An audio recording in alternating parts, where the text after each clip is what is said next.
우리 17권의 선지서 가운데 남은 3권의 선지서는 포로기 이후의 역사적 배경을 가지고 있습니다. 그래서 포로기 이후의 역사를 다룬 성경이 에스라, 느헤미야, 에스더서죠. 에스라, 느헤미야, 에스더서죠.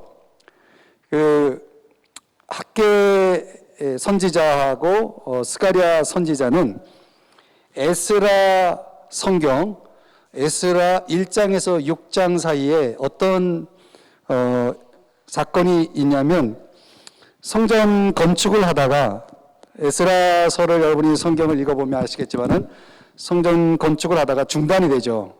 그 중단된 가운데 하나님께서 학개, 스가랴 두 선지자를 일으켜서 그 성전 재건을 중단한 백성들 향해서 다시 성전 재건을 촉구하고 성전 건축을 완성하도록 하나님의 말씀을 전하게 됩니다. 그때 이제 학개 스가랴의 그 예언 활동이 주로 그 시기에 나타나고요. 성경 순서상 1장서부터 에스라 1장서부터 6장까지가 끝나고 나서, 그리고 학개 스가랴의 활동이 있고 난 이후에 우리 성경 에스더서가 역사적으로 그 다음 순서로 들어옵니다. 그래서 에스더 1장서부터 10장까지 여러분 잘 아는 불임절과 관련된 에스더와 관련된 그 여러 가지 역사적 이야기가 1장서부터 10장까지 있죠. 그것이 끝난 이후에 에스더서 7장서부터 10장까지 남은 그 성경 내용이 들어옵니다. 지금 제가 에스더서라고 그랬죠. 죄송합니다. 에스라서 7장서부터 10장까지. 그러니까 성경 순서대로라면 에스라, 느헤미야가 먼저 오는데, 역사 순서로 말하면은 먼저 에스라서가 있고 1장서부터 6장, 그리고 에스더서가 중간에 들어옵니다. 제가 연도는 다 말씀 안 드릴게요. 여러분들에게 연도를 지금 다 설명해도 그것이 이제 여러분들의 기억되거나 또 이해되는데 큰 도움이 안 돼서 그냥 순서만 말씀드리면, 에스더서 1장서부터 10장까지 들어오고, 그 다음에 이제 에스라 7장서부터 10장까지, 그리고 이제 느헤미야가 성경이 이제 나옵니다. 말씀드린 대로 이때 1장서부터 6장 사이에 에스라 이 학사를 통해서 여러분들이 내용을 좀 보시면 알겠지만은, 이때 이제 어떻든 성전 건축이 이제 재건이 이제 이루어지는데, 그때 하나님이 쓰신 선지자가 학개와 스가랴다, 이렇게 여러분들이 정리를 하시고, 그 다음에 시간이 좀 흘러서 이 느헤미야가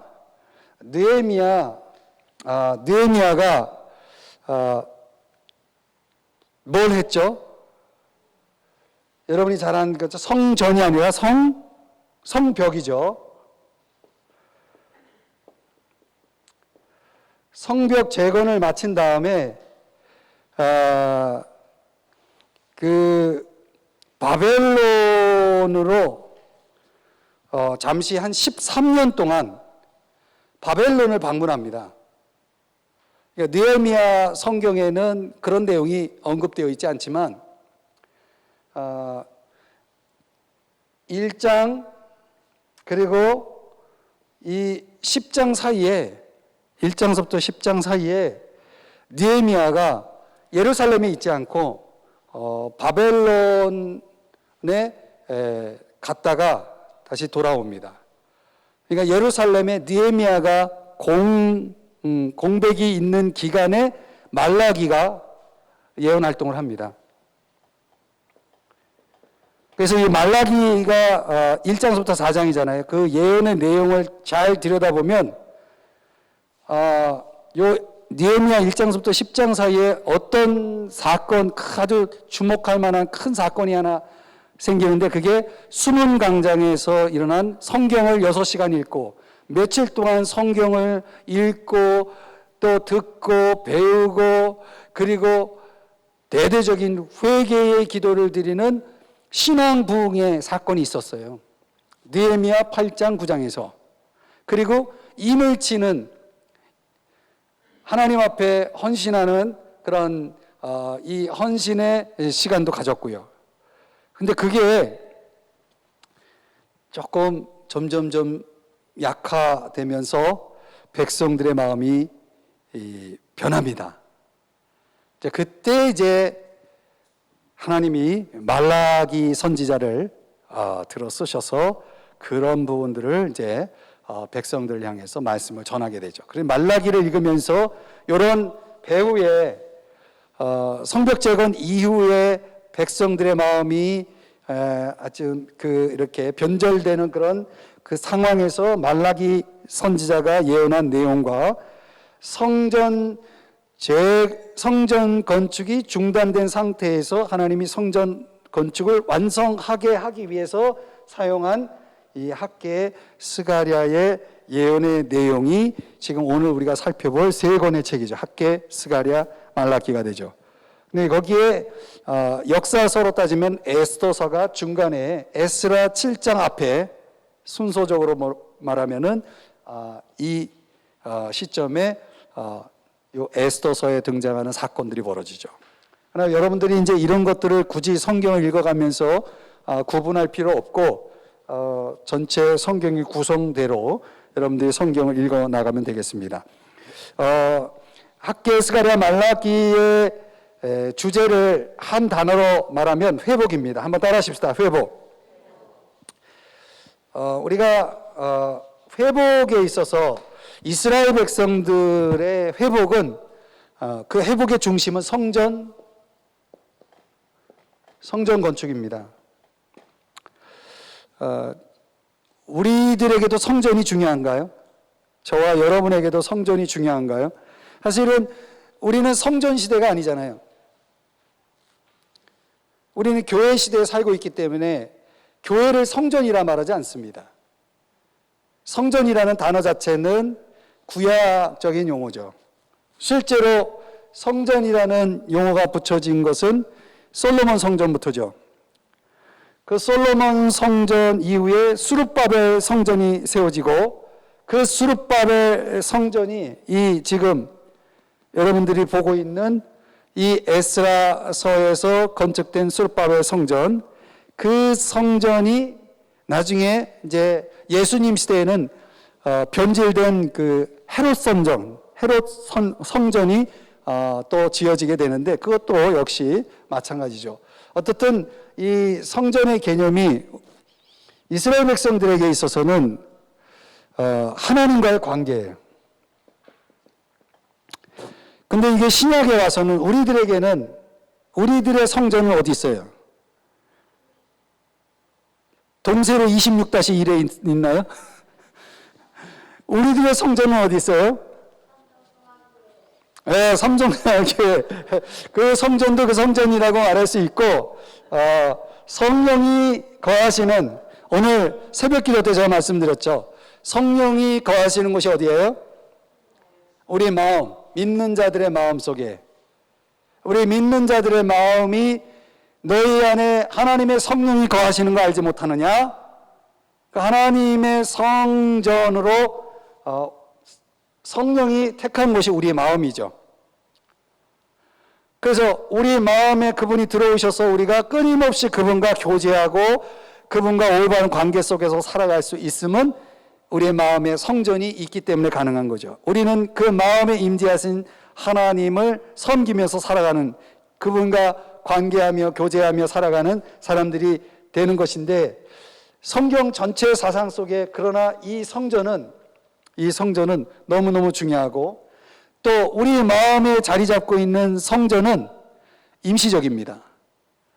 진짜 궁극적인 성전은 어디냐면 새하늘과 새 땅. 새하늘과 새 땅. 어디예요? 천국. 그 천국에 가면 성전이 없다고 그래요. 요한계시록을 읽어보시면 아시겠지만 요한계시록에 보면 성전은 보이지 않는다고 그래요. 요한이 아무리 성전 찾아도 없었어요. 근데 성전이 있었어요. 그 성전이 누구냐면 어린 양이에요. 어린 양이신 예수 그리스도가 성전이 되시는 거예요. 그 어린 양이신 예수 그리스도, 어린 양 예수 그리스도, 우리의 성전 되신 그분 안으로 우리가 들어가는 거예요. 그게 천국이에요. 그러니까 이 성전은 성경 전체에 흐르는 이 어떤 아주 중요한 물줄기라고 보면 되겠습니다. 그래서 이스라엘 백성들이 이 회복을 위해서 그들이 반드시 해야 될 것은 무엇이었냐면, 바벨론 포로 생활 70년 동안 그들은 성전이 없었잖아요. 성전이 없었어요. 하나님 앞에 제대로 제사를 드리지 못했어요. 다만 토라라는 율법, 하나님의 말씀만 있어서 그 말씀을 가지고 회당 신앙이라고 말하죠. 회당 들어보셨죠? 유대인들이 10명 이상 모이면 회당을 지어서 거기서 하나님의 토라, 하나님의 말씀을 듣는 그런 중심의, 말씀 중심의 일종의 예배를 그들이 드리게 되죠. 어떻든 이 성전이라는 것이 없었기 때문에 그들이 바벨론 포로 생활을 마치고 지긋지긋한 포로 생활을 마치고 돌아왔을 때 그들에게 있어서 가장 중요한 건 뭐가 되겠습니까? 원래 솔로몬 성전이 자리 잡고 있었던 곳에 그들이 다시 성전을 짓는 것이겠죠. 그래서 성전을 지어야 되는데 짓다가 그것도 하나님을 믿지 않는 바사의 고레스 왕의 마음을 감동해서, 야, 내가 너희들 성전 지을 모든 물자들을 다 제공할 테니까, 그리고 우리가 바벨론 너희들이 포로로 붙잡혀 올 때 가져갔던 그 성전의 기물들 내가 다 돌려보낼 테니까 가서 성전 건축하고 나와 우리 왕자들을 위해서, 우리 나라를 위해서 기도해 달라고 부탁합니다. 고레스 왕이요. 고레스 왕이 조금 이상해진 거예요. 우리로 말하면. 그러나 그거는 이상해진 게 아니라 하나님이 어떻게 하셨어요? 하나님이 그 마음을 감동해서, 잠언에도 보면 왕의 마음은 하나님의 손에 있다고 그랬거든요. 그러니까 하나님이 사람을 움직이려면 얼마든지 움직여요. 김 씨도, 저 북한에 있는 김 씨도 하나님 마음을 움직이시면 움직일 수 있는 거예요. 저 미국에 있는 바이든도 하나님의 손에 있고, 다 하나님의 손에 있는 거죠. 그래서 성전을 건축하는데 그냥 그게 쉽게 이렇게 되지 않았죠. 방해를 받아가지고 중단이 됐죠. 고발에 의해서. 그때 거짓 고발이었지만은. 그리고 나서 이제 성전이 재건되는데, 그 학계, 여러분 성경 이제 학계를 보면은 아시겠지만은 이스라엘 백성들이 돌아와서 성전 건축을 중단한 이유가 뭐냐면, 여러분들 어디 놀러 가다가 이렇게 보면은 건물을 짓다만 건물도 본 적 있어요, 없어요? 흉하죠. 그러니까 성전 건축이 중단되었다라고 하는 것은 정말 누가 보더라도 흉한 건데, 그냥 그것이 그대로 방치되어 있는 거예요. 사실 연도로 따지면 성전 건축이 주전 536년에 시작했는데 2년 후에 주전 534년에 중단돼요. 그리고 성전 건축이 재개된 그 연도는 주전 520년이에요. 그러니까 상당한 시간이 중단되어 있었죠. 우리 성경에는 그런 시간의 어떤 간격을 그렇게 설명하고 있지 않기 때문에 모르겠지만은, 여러분들 읽으면서는 잘 모르지만은 그만큼 이제 시간이 많이 흐른 거예요. 그 시간이 흐르는 동안 그들이 뭐를 했느냐? 열심히 자기 집을 짓는데 시간을 들이고 있었죠. 자기 집을 짓는데, 자기 집을 말 그대로 이 판벽집, 그 당시로는 나무로 집을 짓는다는 건 굉장히 고가의 집을 짓는 거예요. 그 화려한 집을 마련하는데 이스라엘 백성들이 바벨론 포로 생활을 마치고 돌아온 그 하나님의 백성들이 자기 집을 세우는데 온통 관심을 기울이고 있었던 거죠. 그래서 학개의 선지자가, 여러분들 1장 5절을 한번 읽어보겠습니다. 학개 1장 5절 시작.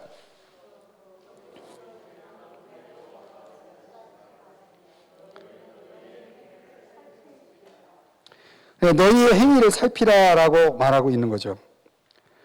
그러니까 그들의 행위가 어떤 행위냐면 살핀다라고 하는 것은 좀 잘 점검하고 평가하고 판단하라 이런 거예요. 그러니까 그렇게 해야 될 이유는 이 자기 집을 열심히 짓느라고 얼마나 열심히 또 일했겠어요. 열심히 살았겠어요. 오늘 우리로 말하면은 열심히 일을 했겠죠. 직장 생활하고. 근데 여러분들 1장 10절을 한번 가서 읽어보겠습니다. 1장 10절 학계 1장 10절입니다. 시작.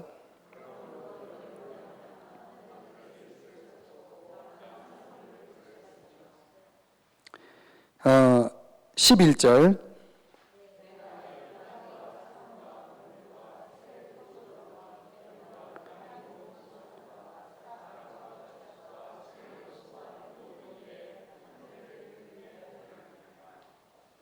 이제 그들의 이제 학계 선지자가 당신들 자기 집 세우려고 열심히 여러분들이 땀을 흘리고 일을 했는데 한번 너희들 당신들의 한번 삶을 한번 돌아봐라 하면서 1장 7절에는 이제 뭐라고 얘기하냐면 1장 7절이 아니라 여러분들이 1장 9절에 보면은 그런 표현이 나와요. 너희가 많은 것을 바랐으나 도리어 적었고.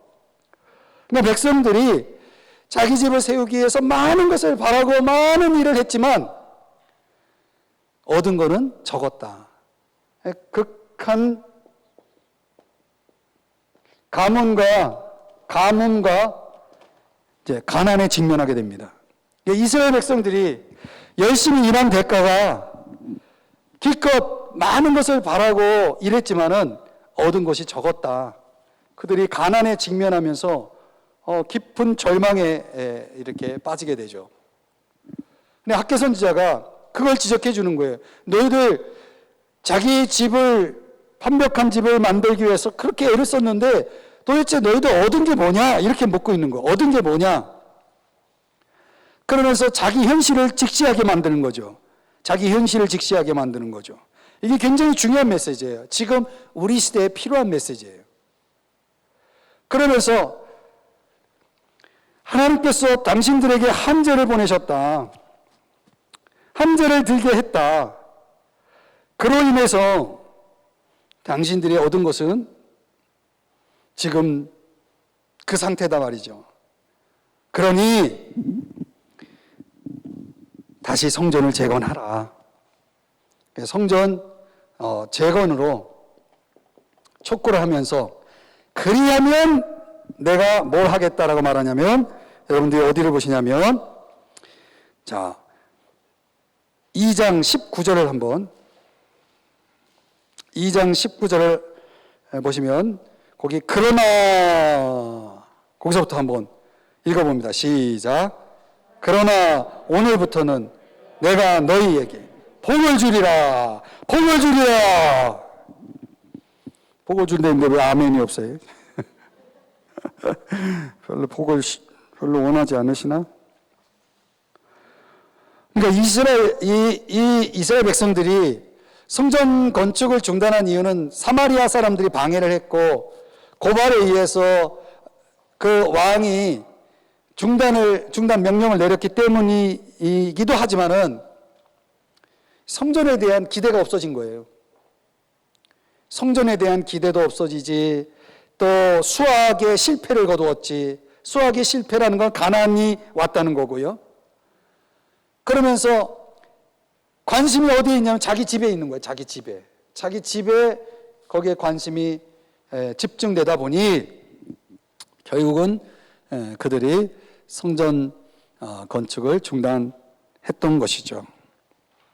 하나님은 너희들이 진정으로 하나님과의 복된 관계로 다시 돌아오기 위해서는 먼저 할 일을 먼저 해라. 그 우선순위를 가르쳐 주죠. 학계 선지자가. 너희들 그렇게 열심히 해가지고 정말 너희들이 원하는 자기 집을 세웠니? 그렇지 않잖아. 이건 뭘 얘기하냐면 하나님이 기뻐하시는 우선순위가 제대로 안 돼 있으면 복을 받을 수가 없어. 그걸 가르쳐 주는 거예요. 그걸 가르쳐 준 거예요. 그러니까 하나님이 학계 선지자의 이 메시지를 백성들이 들었을 때, 그 백성들로 하여금 듣게 했을 때 백성들이 정신을 차리게 된 거죠. 그래서 여러분들이 에스라서를 읽어보면 힘을 다하여 성전 재건에 집중하니까 얼마 안 돼가지고 금방 성전이 완성이 됩니다. 그렇게 집중하면 됐는데 마음이 벌써 성전에서 멀어져 있고 떠나 있는 이 백성들의 상태를 보면서 우리는 뭘 깨달을 수 있는가? 여러분, 너희는 먼저 그의 나라와 그의 의를 구하라. 마태복음 6장 33절에서 예수님이 말씀하시면서 그리하면 이 모든 것을 너희에게 더하신다라고 말씀하셨잖아요. 여러분, 저는 지금 우리가 큰 기근 시대를 맞이했잖아요. 여러분, 우리가 열심히 한다고 다 되는 게 아니잖아요. 이 세계가 한꺼번에 돌아가니까 뭐 우리만 열심히 해가지고 되는 게 아니야. 그렇죠? 저는 하나님이 이 마지막 때 우리에게 또 하나의 한절을 보냈다고 봅니다. 한번 당신들의 행위를 살펴봐라. 자기 집에 그렇게 열심을 내고 집중하고 살아가는데 하나님의 집이 어떻게 돼 있다고 얘기하냐면 하나님의 집은 여러분들 1장 9절을 보면은 그렇게 나와 있어요. 내 집은 황폐하였으되, 내 집이라는 거 하나님 말씀하시는 거나 성전을 얘기하죠. 성전이 그 짓담한 그 성전 얼마나 흉해요. 그냥 황폐하였으되 너희는 각각 자기의 집을 짓기 위하여 빨랐음이라 그렇게 말하고 있는 거죠. 그러니까 여러분 2장 19절에도 약속하고 있지만 하나님이 학계 선지자를 통해서 우리의 현재적인 상태를 직시하고 올바로 잘 평가해서 정말 우리의 삶에 있어서 하나님과의 관계가 그 어느 것보다 우선순위가 돼서 하나님 앞에 정말 우리가 올곧게 살아간다면 하나님이 결국 모든 것이 그분의 손에 있다면 그분이 전능자이고 창조주이시고 그분이 우리의 아버지가 되시고 모든 것이 되어주신다면 그런 분이시라면 우리가 이 모든 것을 더하시겠다는 걸 믿을 수 있잖아요. 그럼 먼저 그의 나라와 그의 의를 구하면 그런 약속을 하나님이 주셨음에도 불구하고 여전히 자기 집에는 빠른데 내 집은 황폐하게 만들어 놓는 그 주의 백성들의 그 상태를 볼 때에 하나님께서 그들의 행위를 살피도록 환경을 만들어 가시는 거예요. 환경을 만들어 가십니다. 저는 그런 차원에서 우리가 이 학계 선지자의 메시지를 분명하게 들을 수 있어야 된다고 봅니다. 근데 우리가 우리 집에 빨라서 그렇게 열심히 살아온 우리의 시간들이 어느 한 시점을 통해서 얼마나 많은 것들이 무너지고 있어요. 지금 많은 것들이 무너지고 있잖아요. 한순간이에요. 그래서 우리가 쌓아가는 것들이 여호와께서 세우지 아니하시면, 여호와께서 지키지 아니하시면 다 헛된 거예요. 아멘. 여러분들이 오늘 이 말씀을 뭐 공부 차원에서 듣기보다도 정말 뭐냐 말이죠. 이거 우리가 좀 깊이 이해를 해야 되고, 스가랴서는 좀 길어요. 막판에 14장까지 가니까 여기서 또 인내의 한계를 드러내는 분이 있어요. 그 구약을 다 못 끝내. 왜 이렇게 길지? 그 학교는 2장밖에 안 되니까 스가랴는 3장 정도면 되겠는데 14장까지 돼요. 근데 왜 스가랴서가 이렇게 기냐면 미래의 이야기가 많이 나와요. 스가랴서의 9장 9절을 한번 가보세요. 9장 9절 다 같이 읽습니다. 스가랴서 9장 9절 시작.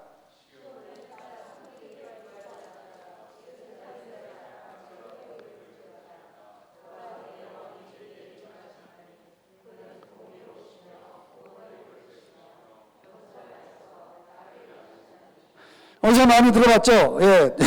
여러분들 다 읽기 전에 제가 그냥 끊었어요. 시간이 없어서. 이 예수님의 초림, 왕으로 오셨지만은 예루살렘 성에 입성할 때, 예루살렘 성으로 입성하실 때 예수님이 겸손했기 때문에 말을 타지 않고 나귀 새끼를 타고 들어갔다. 그분은 왕으로 오신 초림의 메시아라는 것을 보여준 거죠. 스가랴 9장 9절을 성취하기 위해서 일부러 의도적으로 나귀 새끼를 타고 들어가신 거예요. 그분이 겸손한 왕이라는 걸 보여주기 위해서. 여러분, 이 세상에 존재하는 왕 중에 겸손한 왕은 없습니다. 아세요? 이 세상에 존재하는 인간 왕 중에, 인간 임금들 중에 겸손한 왕은 없어요. 정말 겸손한 왕이라고 생각한 한 인물이 있는데 그것도 약간 불완전하죠. 다윗. 마태복음 1장에 보면 왕의 족보가 나오는데 다윗에게만 왕자를 붙여줘요. 나머지는 다 왕 같지 않다 해가지고 왕자를 안 붙여주고. 그러니까 어떻든 초림의 주님을 보여주고 14장 9절 가보세요. 14장 9절. 한번 읽어보세요. 14장 9절 시작.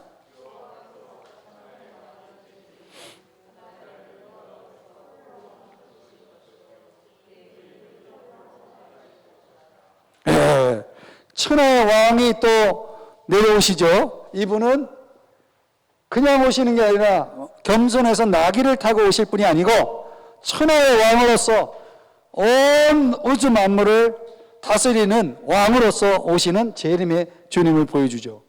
그 스가랴 선지자가 성전 재건을 촉구하기 위해서 백성들에게 학계 선지자는 너희도 지금 형편을 돌아보라라는 현재를 직시하게 했고, 스가랴 선지자는 미래를 보게 합니다.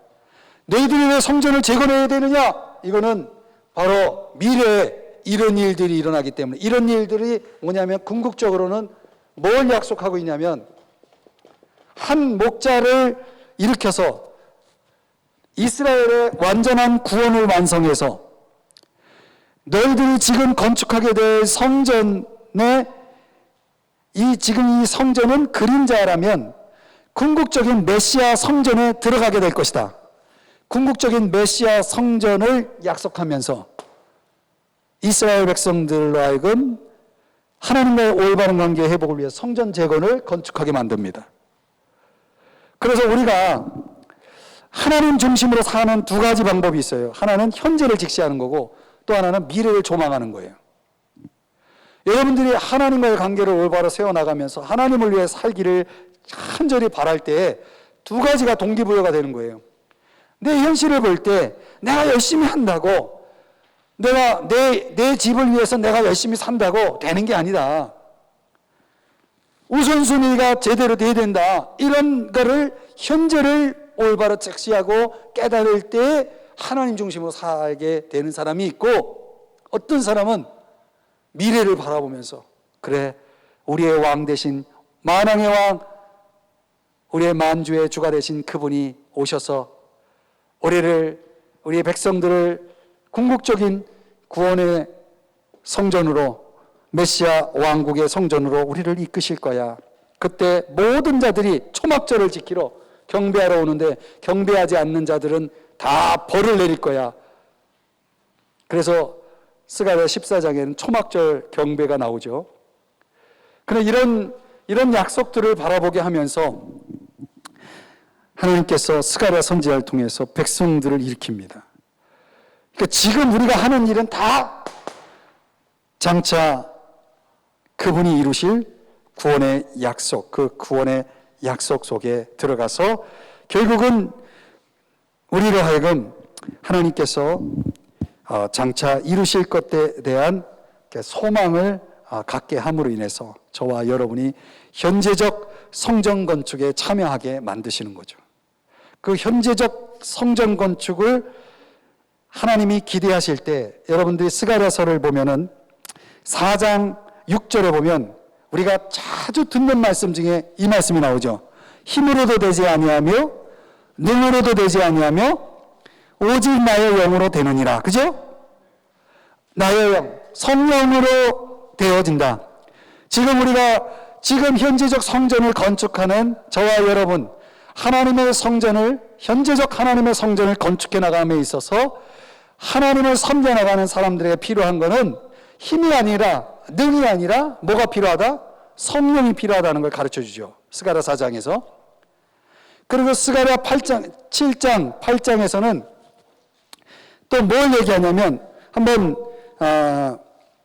이 뭐 시간이 얼마나 빨리 가요, 그죠? 시간이 너무 빨리 가요. 여러분들이 지금 8장을 한번 잠깐 보세요. 스가랴 8장. 근데 이 부분은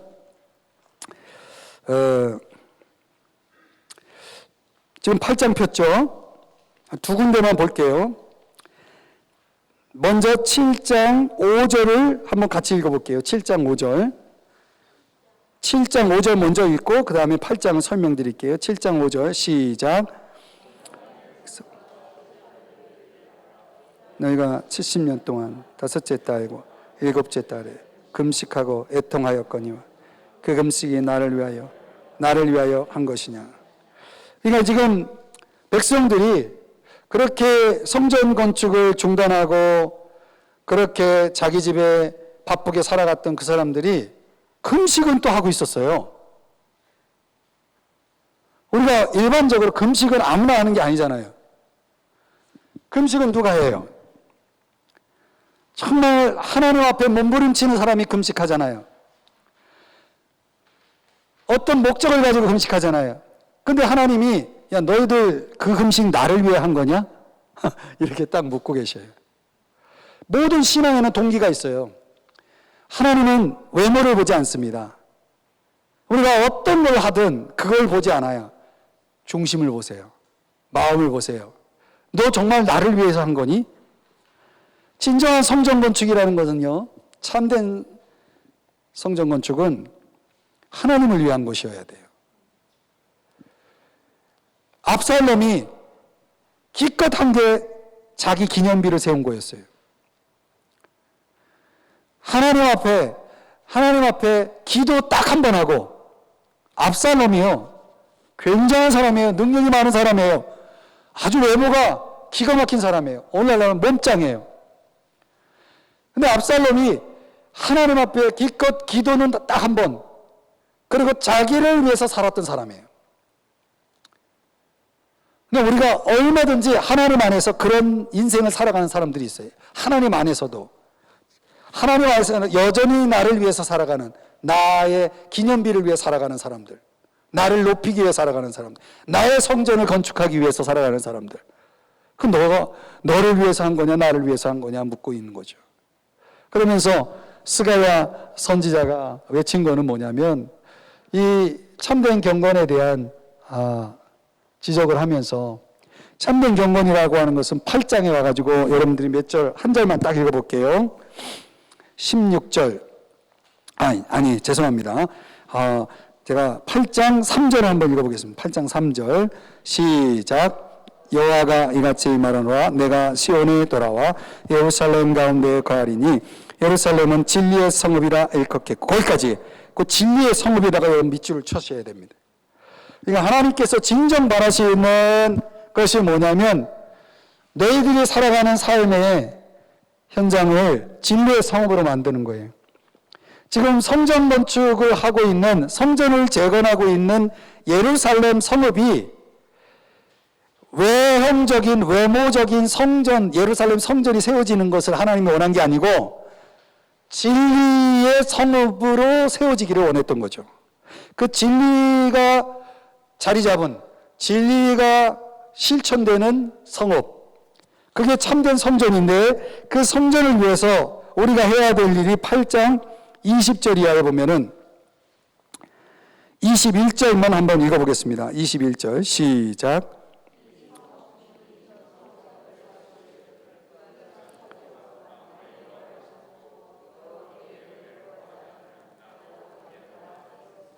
그러니까 우리가 진리의 성읍을 만들지 않는 한,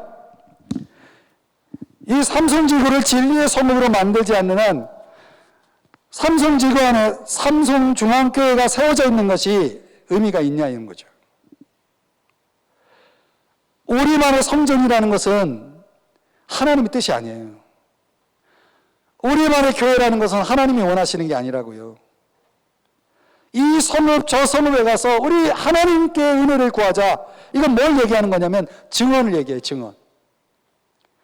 그래서 많은 사람들이 우리 하나님께 은혜를 구하자 했더니 뭐라고 반응을 보여요?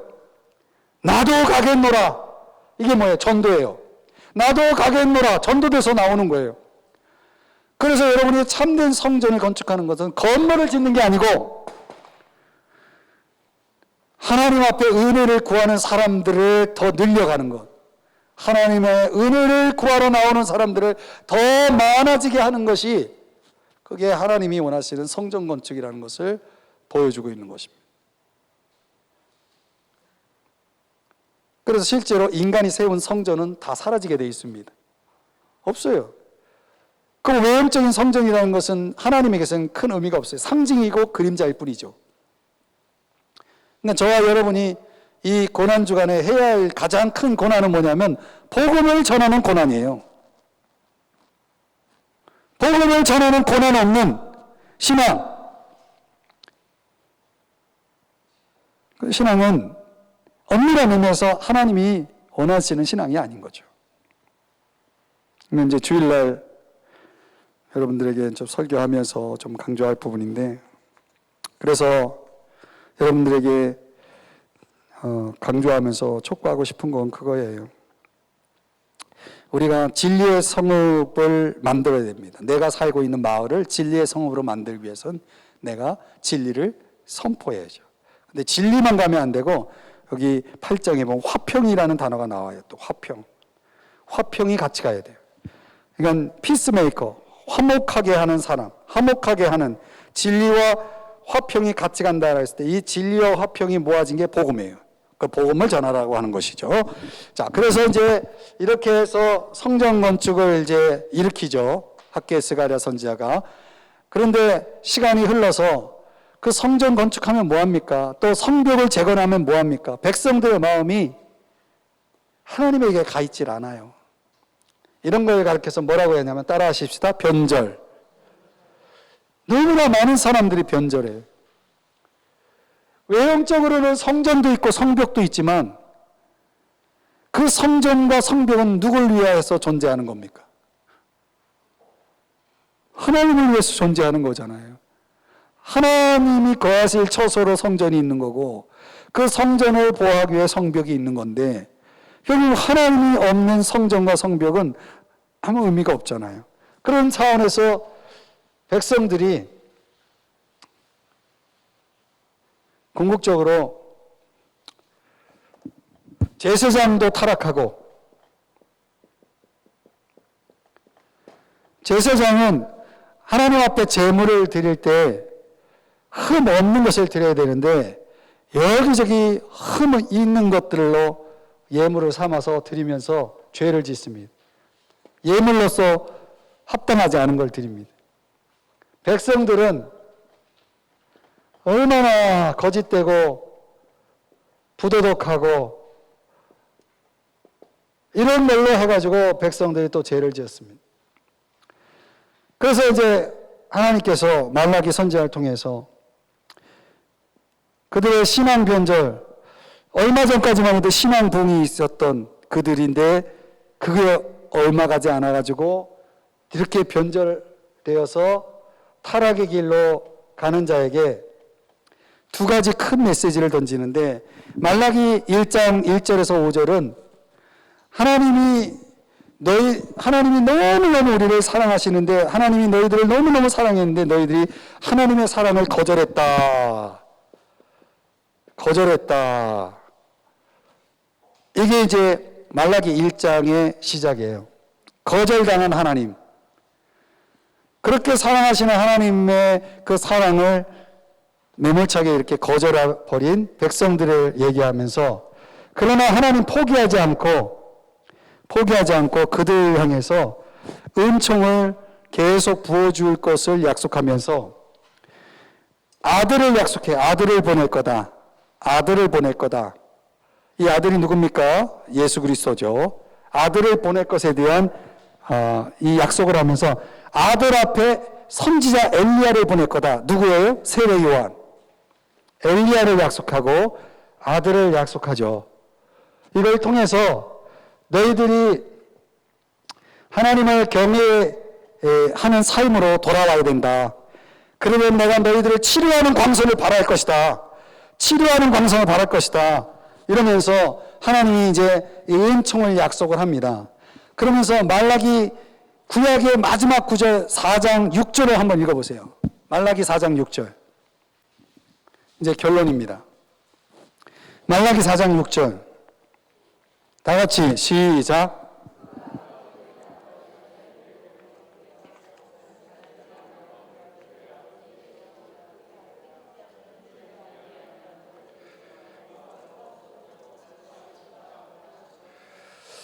여러분, 거기에서 중요한 단어가 어떤 단어냐면 저주라는 단어가 있어요. 저주.